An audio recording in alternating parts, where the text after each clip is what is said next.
ल आज अवैध शब्दलाई अलि गहिरेर हेरौँ है। यी सबैमा एउटा गजबको समानता छ जुन एउटा शब्दसँग जोडिन्छ। एकदम सरल छ। यसको अर्थ हो कुनै कुराको तीव्रता वा असर घट्नु। यो शब्द प्राय त्यस्तो अवस्थामा प्रयोग हुन्छ जब केही कुरा आफै घट्छ।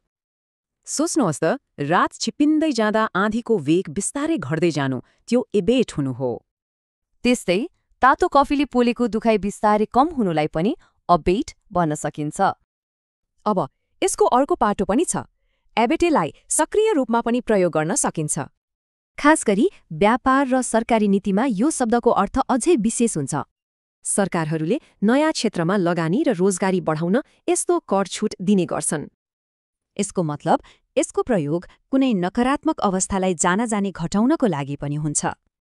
अब अबेट शब्द परिवारका अन्य सदस्यहरूलाई पनि चिनौं।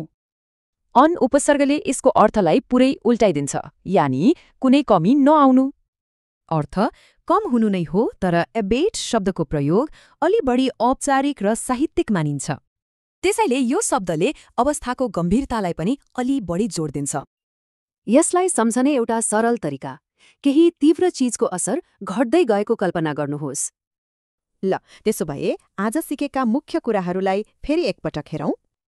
अब यो शब्दको अर्थ थाहा पाएपछि सोचौं त हाम्रो संसारमा के कस्ता कुराहरू अबेट हुनुपर्छ।